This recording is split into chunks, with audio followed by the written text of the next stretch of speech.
have to make all these excuses for her. This, like I said, all this was this week was people who said, "Oh, she ran a flawless campaign. How ridiculous!" Or it's sexism, it's racism. This is an old playbook. Yes, I didn't say any of those things. I know, but I've heard a lot of these things, and like I think America's perfectly willing to elect a woman. They just didn't like the last two that were put up. The vice president to Joe Biden, whether it was a male, female, black, white, or anything else, was going to have a giant political albatross around their neck, and they could perform perfectly or perform imperfectly. But that person was going to be at a disadvantage. She didn't make a good case. Well, she didn't denounce the past stuff that people didn't like. She just tried to ignore it. I've been on that MSNBC, mate. It was propagandist nutcrackery on there. I went on a show called Morning Joe. It was absurd the way they carried on. Good Morning Joe. Yes. Yeah, I don't know what it was. It wasn't morning. There was no one called Joe there. No one could concentrate. They didn't understand the basic tenets of journalism. No one was willing to stick up for genuine American heroes. Heroes Bill Maher is on a roll dismantling the tired arguments of woke MSNBC guests on his show.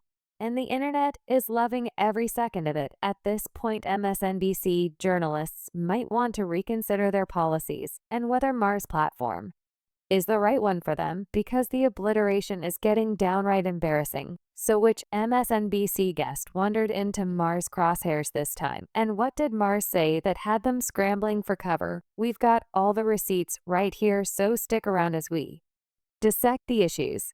But before we dive in, be sure to subscribe to this channel for more compelling clips like this. I also think everything the candidates, especially the Democrats, do to get voters annoys them. The constant texting. Did you get the texts like from Tim Walz every 5 minutes, and like always begging for money and knocking on doors? We've got people knocking on doors. People don't want knocking on your door. Who in this day and age wants someone knocking on? Kids don't even like it when a phone call. That's like too much of a invasion of their privacy. Bill Maher expertly dismantles the hypocrisy in MSNBC's John Hellman's arguments. Hellman claimed that Kamala Harris lost the election because her message failed to reach its intended audience. But M pointed out the real issue. It wasn't the message. It was the medium the Democrats chose to rely on: legacy. Media outlets like MSNBC and CNN, which already leaned in their favor, preaching to the choir. Meanwhile, Trump was reaching broader audiences on neutral platforms like Joe Rogan's podcast and Theo Von's show. And when the legacy media approach fell flat, Democrats took more intrusive route, resorting to mass text messages and even knocking on doors, crossing the line into people's personal space. Instead of adapting to meet people where they actually were, they doubled down on outdated methods, alienating potential supporters in the process. Might emerge as the strongest Democratic opposition leader in the next Trump era. Oh, well, that's a good question. I mean, like Adam Schiff, he won, right? Big. And he won big. I like Wes Moore. Wes Moore's fantastic. He's in Maryland. Yep. But who's going to be the one? Gavin Newsom, we have here in this state. He's already like called the legislature to. I mean, Trump hasn't done anything yet, but I understand the. This was the problem. You know, there was a 2014 study that showed that Fortune 500 companies were more likely to pick a female CEO if the company was struggling, basically setting women up for the big job, but to also fail. If they did well, fine. But if they failed, like, look, we have a female CEO while failing. And that's what I feel like they did to Kamala Harris. When Biden refused to step aside and not run again, he was supposed to be that bridge. He backed off on that promise due to arrogance. And then he drops out after a catastrophic debate performance, and they set Kamala Harris up. What is this journalist even talking about? The Democrats already had their message locked and loaded. All Kamala Harris had to do was amplify it, and supposedly everything would fall into place. But here's what they're missing: Americans are discerning. They didn't just listen to polished speeches, they looked at the reality. They were living through skyrocketing inflation, rising crime, an unsecured border. These weren't just headlines, they were daily struggles, and voters took note. They weren't swayed by political slogans. They were motivated by lived experience. Even if Biden were at peak mental fitness, it wouldn't have made it a difference. Americans weren't buying what the Democrats were selling. In fact, Biden likely would have lost by an even wider margin. Because the problem wasn't just the messenger, it was the message itself, and voters had already tuned it out. He set Kamala Harris up to fail. That was a 3-month campaign, and she was supposed to introduce herself to the American people. No wonder people were Googling, did Joe Biden drop out? And so... No. No. You're saying 3 months wasn't long enough? It was too long. It was long enough. It was long enough. If they had a primary... It's not that they didn't have time to introduce. They met someone and didn't like them. Once again, Bill Maher is spot on. It's not that the Democrats lacked capable candidates to step into Joe Biden's shoes. In fact, as Michael Douglas later pointed out on the show, they had a strong bench, plenty of seasoned, competent leaders, ready to take the mantle, governors, senators, rising stars. They had options, but they didn't choose those individuals. Why? Because they were too busy playing identity politics. Instead of focusing on merit and leadership ability, they fixated on optics. They were desperate to appear universally appealing. So they calculated that selecting a black female as vice president would secure support from both women and black communities. But politics isn't about checking diversity boxes. It's about connecting with voters through competence, vision, and real solutions. Voters don't just want to feel represented, they want leaders who can solve problems. By choosing symbolism over substance, the Democrats underestimated the electorate. They assumed identity alone would win hearts and votes.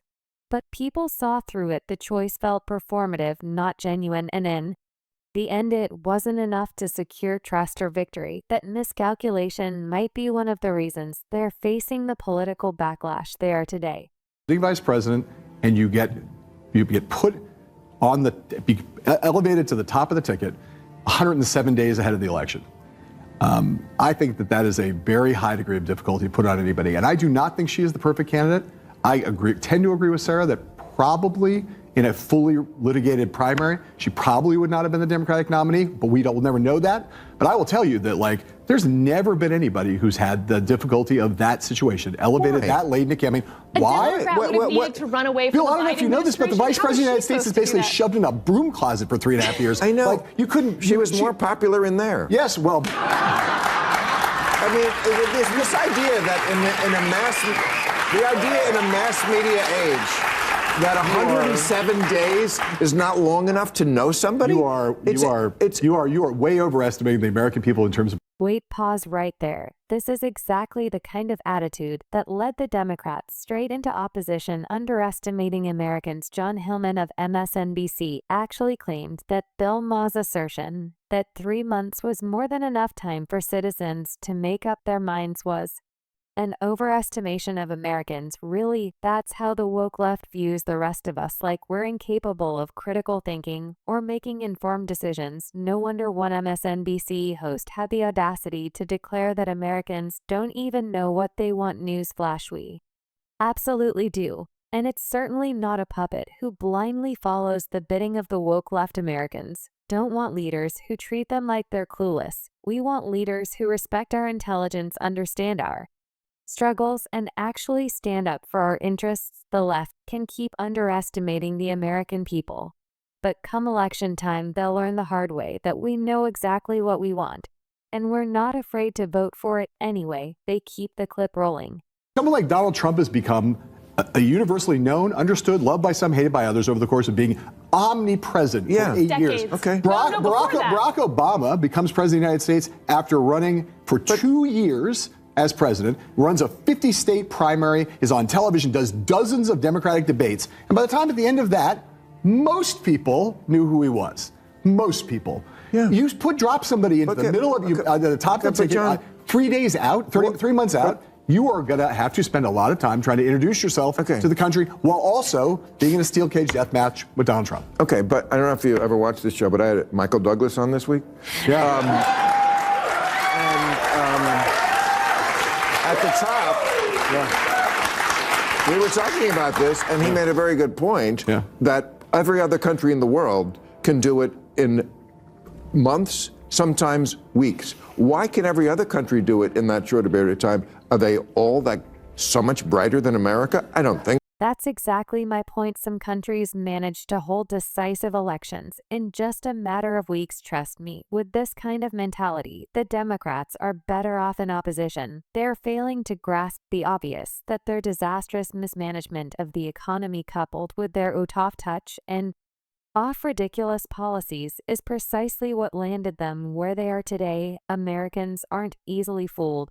They're smart, discerning, and deeply aware that the economy, our borders, and even our children's future felt more secure under Donald Trump than under the Biden-Harris administration. It wasn't just about jobs or inflation, it was about security, leadership, and common sense. In fact, I'll say it again, Biden would have lost this election no matter who the Democrats put forward, Kamala, no Whitmer. It wouldn't have mattered. It was never just about Kamala Harris. It was about failed leadership, reckless policies, and an administration completely disconnected from the realities faced by everyday Americans. The Democrats didn't lose because of one candidate. They lost because their entire agenda failed the very people they claim to represent, and until they realize that they'll keep losing.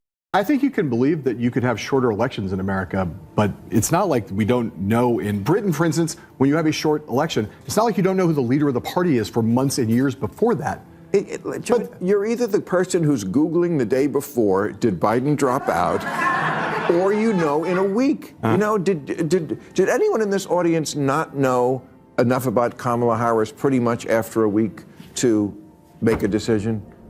Yeah, it just people. And How it's are you ridiculous.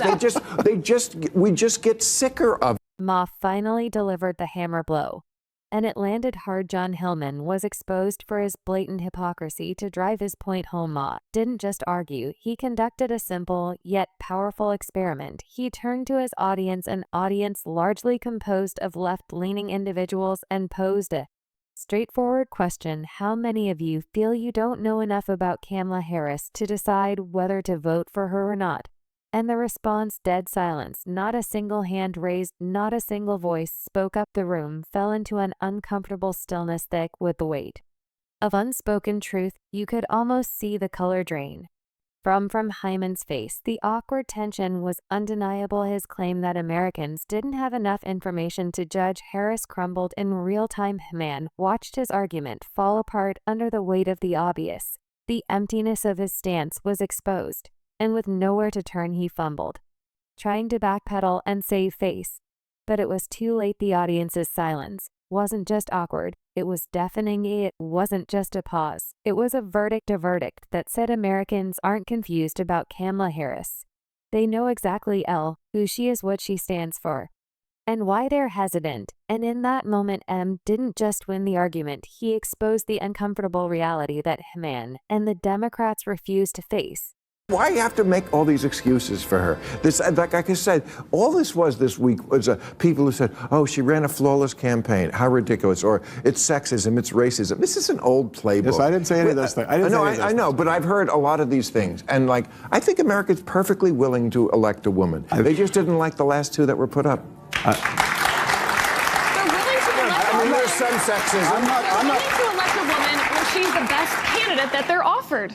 That's that simple. I think they are not. I think they were very unlikely to elect whether the vice president to Joe Biden, who had that's it. Who had that's what they didn't like. The vice president to Joe Biden, whether it was a male, female, black, white, or anything else, was going to have a giant political albatross around their neck, and they could perform perfectly or perform imperfectly. But that person was going to be at a disadvantage. She didn't make a good case. Well, she didn't denounce the past stuff that people didn't like. She just tried to ignore. Trust me, if C.A. Harris had steered clear of the woke left's policies and brought a breath of fresh air into Biden's campaign, the political landscape could look very different right now. Imagine if she had focused on real-world policies that resonated with the everyday struggles of Americans. Policies addressing the economy, border security, crime, and the skyrocketing cost of living. If she had distanced herself from the extreme rhetoric and embraced common-sense solutions that reflected the concerns of the broader American populace, she wouldn't just be more competitive. She might be in power right now, or at the very least giving Trump a serious run for his money. Bill Maher isn't the only one frustrated with John Hillman. Actor and comedian Russell Brand once called him out for his disingenuous and hypocritical stance. It was propagandist nutcrackery on there. I went on a show called Morning Joe. It was absurd the way they carried on. Good Morning Joe. Yes. Yeah, I don't know what it was. It wasn't morning. There was no one called Joe there. No one could concentrate. They didn't understand the basic tenets of journalism. No one was willing to stick up for genuine American Brand is absolutely right. MSNBC has become nothing more than a propaganda machine for the woke left, and they've proven it time and again, despite Bill Maher repeatedly driving home the point that the American people simply didn't resonate with Kamala Harris's message. John Hillman just didn't seem to get it. It's as if he was more committed to defending the narrative than acknowledging reality.